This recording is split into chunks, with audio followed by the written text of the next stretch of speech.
You know, when I started contemplating marriage, the Lord asked me, what is the purpose of marriage? And the thoughts of the things that were taught began to run through my mind. You know, we hear things like, marry who you love. It's about happiness. Make sure you are happy. And all of these are very beautiful. But the Lord said to me, he said, does marriage sit on these things? Because you can be happy with somebody that is not going in the direction of your destiny, if you have not found your destiny. Because the things that make men happy are strange. The things that make men happy, they are strange. And God began to give me some secret things that I've never heard preached anywhere. You know, he told me the first purpose of marriage is to give you the privilege to be conformed to the image of God. He said that is why you will not find who you want to marry on the street. You will walk on that person. You will cultivate that person. And while you are cultivating that person, yourself will be cultivated in the process. So you may be looking for a woman that is patient. Meanwhile, her impatience is what will help you to learn temperance and endurance. So when God points at your wife may not have patience. So if you are looking for marriage to be happy, and you think happiness is about patience, you will miss your wife. Because the idea is that you'll be conformed to the image of Christ. Meanwhile, the endurance that you don't have is a patience that will teach you that endurance. So God will deliberately allow you to marry her, and it may take you 6 years to cultivate endurance. And you will learn it by teaching her. That's a school of the spirit. So he said a higher purpose of marriage is for you to be conformed to the image of God. So that happiness will be captured in fulfillment, not in excitement. It is when you have cultivated her and the glory in her spirit begins to emanate. That's when you'll be fulfilled. It's in that fulfillment that you'll be happy. And I never saw it anywhere. So I began to, you know, I used to love tall and fair damsels. And my goal of happiness was to find a woman without blemish. When I went to pray, I gazed into the spirit and I contemplated a tall and elegant damsel, flawless in expression. He said, what I'm looking for is for you to be conformed to the image of God. So it changed my paradigm.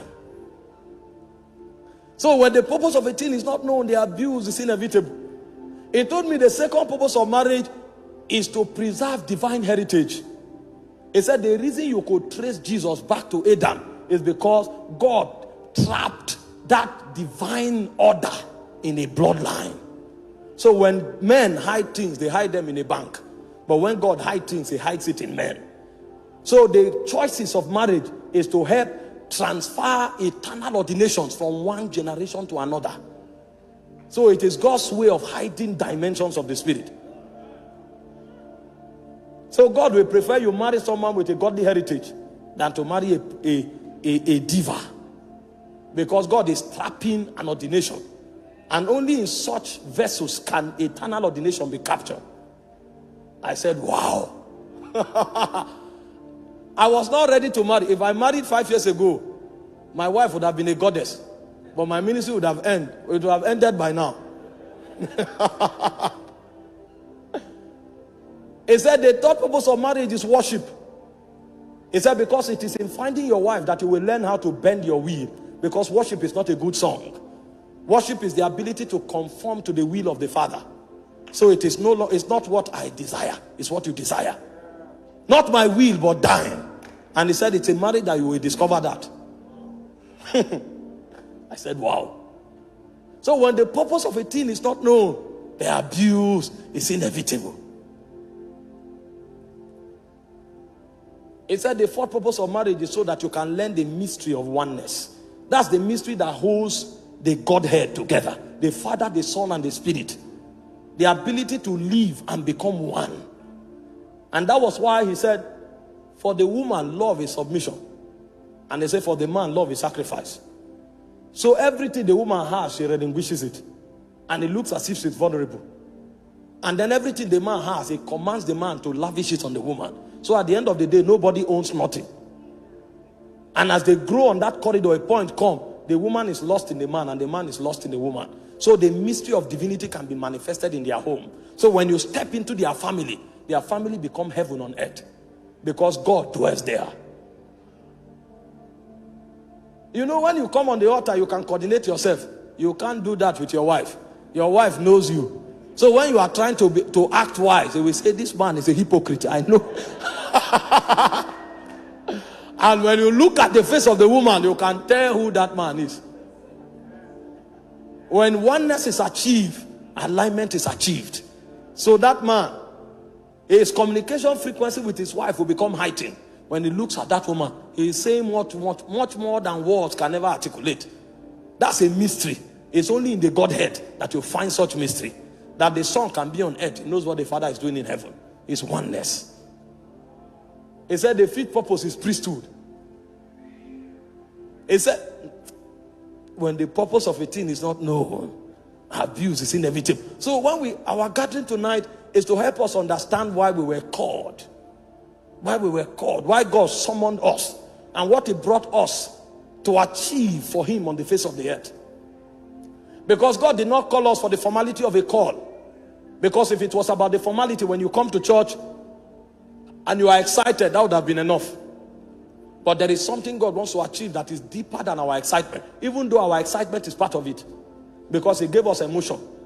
If it was not necessary, He wouldn't have given us the emotion He gave us. But beyond it, there is something God wants to achieve. And that was why last night we began our journey by understanding who God is.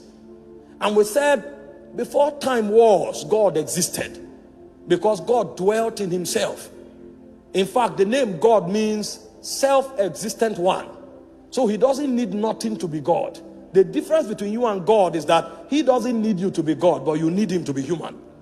So before creation ever was, God was. Before the spirit realm was created, He existed in Himself. So God was both Him and He was the house of God. Because God lived as God and He lived in God.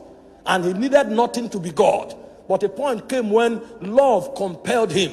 And on the strength of the push and the insistence of love, God decided to begin to extend the civilization that was in His inside. He began to extend it, so that He could interact with what is in Him outside of Him.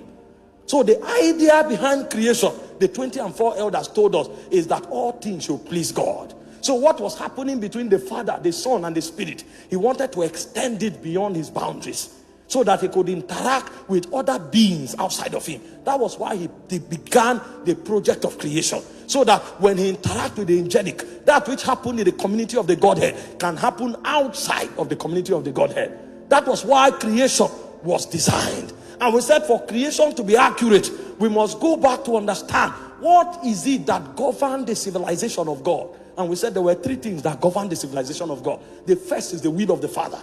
The second is the wisdom of the Father. And the third is the purpose of the Father. Everything we